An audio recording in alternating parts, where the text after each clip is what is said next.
Algunas de las historias más sorprendentes de la Biblia se encuentran en Génesis, de las que seguramente tú has escuchado muchas veces. La creación, el arca de Noé, José y sus hermanos, en fin, muchas historias. Pero el mensaje de Génesis va mucho más allá de esas grandes historias. Vamos a ver un poco más a detalle.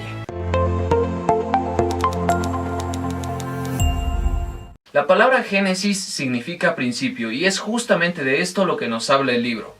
Del principio de la vida, de la humanidad, de las naciones, en fin, de todo lo que vemos a nuestro alrededor. Los relatos que ahí se narran abarcan muchísimos años, desde la creación hasta el año 1800 a.C., cuando se piensa que murió José.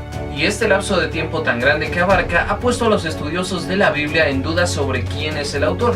En general se piensa que el autor fue Moisés y que Dios le pudo haber revelado toda la historia antigua de una manera personal y directa, como lo hizo con los 10 mandamientos.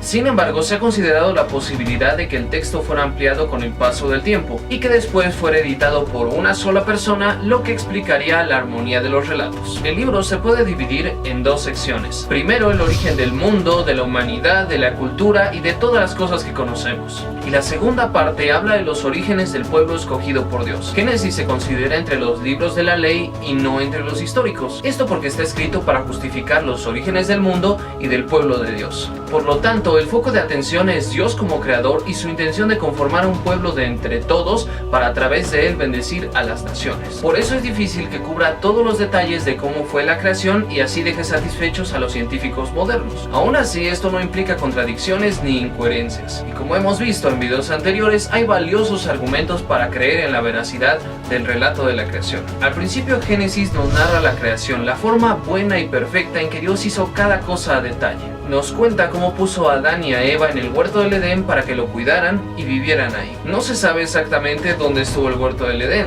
Algunos afirman que entre el río Éufrates y Tigris, en el actual territorio de Irak, pero otros aseguran que pudo haber estado en África. Después de esto se introduce el pecado a la humanidad.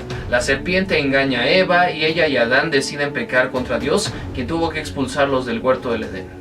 Esta acción contaminó para siempre a toda la creación. El pecado en la humanidad fue creciendo a tal grado que Dios seleccionó a 8 personas justas para salvarlos y destruyó a todas las demás con un diluvio. Pero los descendientes de estas personas volvieron a hacer lo malo delante de Dios y Él tuvo que ser drástico con la humanidad. Algunos en su soberbia quisieron hacer una torre muy alta para llegar hasta el cielo y sentirse igual o superiores a Dios, por lo que Él decidió confundir sus lenguas y esparcirlos por toda la tierra, que por cierto se cree que de ahí nacieron los primeros idiomas. La relación de la humanidad tan estrecha con Dios se había roto por tanto pecado. Y ahora se necesitaba una forma en que la humanidad pecadora se pudiera acercar a Dios. Es entonces cuando Dios empieza su gran plan de redención para la humanidad, que se consuma muchos años después con Jesús. La estrategia comienza formando un pueblo apartado para Dios, comenzando con un hombre justo llamado Abraham. Dios lo fue preparando para moldearlo a su manera y le prometió levantar de él una nación de la cual vendría salvación para toda la tierra. Esto requería mucha fe y obediencia de parte de Abraham para Dios. Hubo veces que como humano él falló y tuvo sus consecuencias, pero en general fue un hombre justo y un buen ejemplo a seguir. Después tuvo un hijo llamado Isaac que siguió los pasos de Abraham como líder de su tribu. Isaac tuvo 2 hijos llamados Jacob y Esaú, que les fue bastante peor que a su padre y a su abuelo por querer ir en contra de la voluntad de Dios. Jacob, por ejemplo, no volvió a ver a su madre, lo engañó su tío y le quitaron a su hijo favorito, José, uno de los 12 hijos que tuvo. La vida de José tampoco fue fácil, pero Dios en todo momento estuvo con él porque lo estaba preparando para una gran misión: salvar desde Egipto a todo un pueblo entero y a su familia de una gran hambruna que hubo en esa época.